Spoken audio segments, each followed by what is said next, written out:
Previously on board. The year's kicking off. There are a couple of launches on the go at the moment. So as we progress over the next couple of weeks, there will be more and more new stuff, all brand new models in South Africa. Launched last week was the new Mitsubishi Pajero short wheelbase. Okay. Which is essentially an update to the previous one. So it kind of looks the same. It's got a few new bits inside and out. It's got a new rear diff lock, which will help if you're a serious off-roader. And it's got the Mitsubishi Shift on the Fly four-wheel drive selection system, which is carried over from the old model. 3.2-litre turbo diesel, 140 kilowatts, 5-speed auto, but pretty well spec'd actually. Rear-view camera, USB port, park distance control, sunroof, multifunction steering wheel, heated front seats, Bluetooth cruise control. Wow. So it's pretty well stacked. Look, it is 550,000 rand. And it's a short wheelbase. And it's a short wheelbase. Oof. But how's this, right? So 550,000 rand buys you, sorry, that's the regular one. But then for 580 grand, you can get yourself what's called the Legend. The Legend. Pajero short wheelbase Legend. Because Okay. Pajero's been in South Africa for 30 years. Okay. So part of the launch was like, okay, we'll launch this special edition model. Terrific. It's called the Legend. It's got a whole bunch of extras on it. It costs 30 grand more, but the extras are worth 80 grand. So, and the thing is, they're not just like a nudge bar and, underbody protection and seat covers. It's got all of that, but it's also got some really useful things like it's got off-road tires with tire pressure monitoring system. It's got an air compressor built into the engine bay. So if you go on the beach, you can let your tires down. And then let them up again. And then pump them up again afterwards. That is brilliant. It's got a dual battery system. So it's a proper off-road machine. Are they, Brandy, are the Pajeros still as brilliant as they were? They are, by all accounts, they are. We were there at the launch last week. Okay. I wasn't there. Dion Skuman was there, and he reckons it's if you're into serious, or if you're looking for a well-rounded thing, so a car that you need to drive around every day because it's got all the luxury. Yeah. It's a very well-behaved on-road. It's a nice open-road cruiser if there's only two of you because of the back, there's no space. But if you want a balance of those attributes plus something that will really tackle some pretty hectic off-road stuff, then the Pajero is a good option. It is 550,000 rand, which if you compare it to, for example, the Land Rover Defender short wheelbase, that's 450 grand. But then again, the most luxurious thing you can do in a Land Rover Defender is put leather in it. So you get none of the other things. I mean, to give you an example, if you go onto the Land Rover website and look at the spec, they highlight that it's got cup holders and aircon. That's about as all right. Well, okay, there's a no-brainer.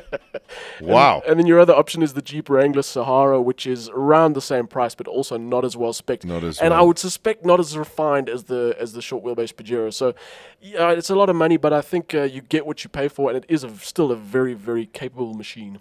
Yeah, very nice. Okay, I must say I've always been a fan of the Pajero. I've always thought it's a hard worker. That's for sure. Exactly that.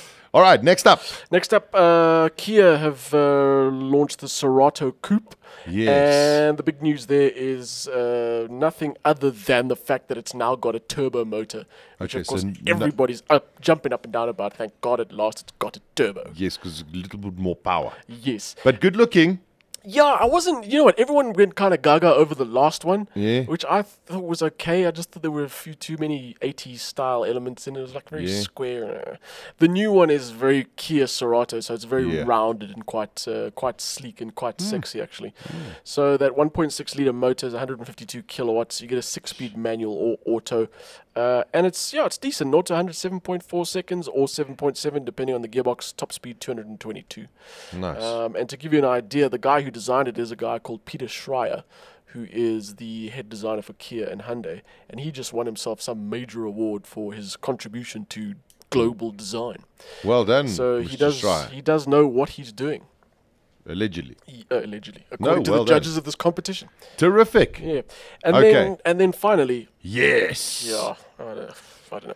So recently BMW decided, okay, they're going to call all their the 1 Series and the 3 Series and the 5 Series are all 4-door models, but then all the 2-door models, so all the coupes, are going to be like the 2 Series and the 4 Series and the 6 Series. So there would be no confusion, right? Yeah, oh, yes, because that makes so much sense. Yeah. So if you drive an even-numbered BMW, it's got 2 doors. If you drive an odd-numbered BMW, it's got 4 doors. Okay. That was the thinking, the rationale behind kind of rebadging all the coupes. So now what they've done is this week they've released themselves a BMW 4 Series, which is a 2-door. Remember? Yes. Grand Coupe, which has got 4 doors. Oh. So yeah, the 4 Series has got a 4-door. It's called a Grand Coupe. Like the 6 Series also got a Grand Coupe version with 4 doors. With 4 doors. And I'm quite sure at some point, if they really want to, they'll launch themselves a 2 Series Grand Coupe. So it's all very confusing. I don't understand it. So I suppose what they're saying now is that the 4 Series Grand Coupe is that kind of sedan car with a coupe kind of look to it, sort of. But then it's going to look like the 3 Series. Well, they say no because the roof line is different and the A-pillars are in a different place and it's more swoopy and more sexy. And all right, okay. And the Grand Coupe's also got a bigger boot, and 4 doors, so it's far more practical. Yes, of course. Because I mean, the BMW 3 Series, like 320s, also got 4 doors. Yeah, and a boot. Yeah. So because they're so dissimilar now. Yeah, you tell them apart instantly by looking at them. Yeah. I've seen a couple of pictures of the 4 Series Grand Coupe. It's I don't know. It looks a bit like a 3 Series. It looks very much like a 3 Series, in fact. Very strange. That engine range topped by a 3-liter straight 6, 225 kilowatts. There's a couple of diesels available. A 418 diesel, which is quite interesting, 105 kilowatts. That's the entry level. 4.5 liters per 100 Ks, they say, which. Not really sure about that. Their claims are always a bit exaggerated. They kind of say 4.5 liters per 100 Ks, and when you drive it, it's more like 6.5. I'd love to know the actual criteria for testing these cars. Yeah. Because the figures are always much lower than you actually see. Very peculiar. But then, interestingly, also on 2 of the models, you've got xDrive, which is their all-wheel drive system as well. All right, nice. Which should be quite cool. So that car is out in South Africa now. All right. Yes, and then speaking of BMW, tomorrow I'm off to Mozambique for a couple of days. Where about? Maputo? No, not Maputo. Tonte Oro? If you pad for a second or two. Okay, no problem. So Spike is going off to Mozambique. We were at the Portuguese island, really? Which is part of Mozambique, and Inyaka, which is also sort of part of Mozambique. And then from where we were on the beach, you could see across and you could see Maputo. Did you see Maputo? Yes. Yeah. But why is it bigger? Why is it not called the Mozambique Islands? Well, the strange, I don't know, but the weird thing about it is, and excuse my ignorance here, but everyone would say, well, you're going to the Portuguese island, and I went, well, what the hell is its name? It's the Portuguese island. It's called the Portuguese island. Then I realized, okay, it's the Portuguese island. I'm going to a place called Ponta Mamoli. Ponta Mamoli? Yeah. Mamole? I don't know where that is. Okay, but that's going to be awesome. What are you going for? BMW X5. That's the 3rd generation X5 that's arrived in South Africa. Seen a few pictures. It is I'm not a big X5 fan. I love the X5. I love the X5. But the new X5 is actually quite sexy. They've thinned down, they've slimmed down a lot of the detailing.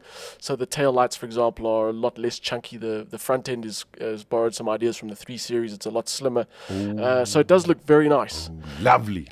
And interestingly, and I'll confirm this next week once I've driven the car. I know overseas, for example, they're bringing out a rear-wheel drive only, because traditionally the X5 has been an all-wheel drive car. Yes. And in the North American market, for example, you can get an S-Drive, which is a rear-wheel drive X5. Rear-wheel drive only, no all-wheel drive. Weird. So I was wondering if they'd bring that here. I looked on the local website, and there is no mention of the S-Drive. So I'd be interested to see if they don't bring that car here, because I don't see why they wouldn't. But I'll find that out tomorrow. Unless it's a major price difference. Well, I just think that logic says that a 2-wheel drive is cheaper than an all-wheel drive because the drivetrain is so much cheaper to produce, surely.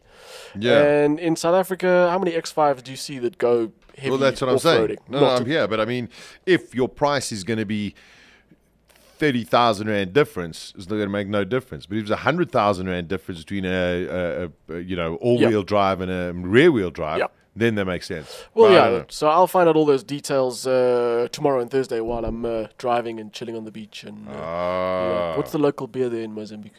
No, you must have R&Rs. No, their beer is R&Rs. delicious. The beer is nice as well. I can't remember, What but you must must have have what? R&R.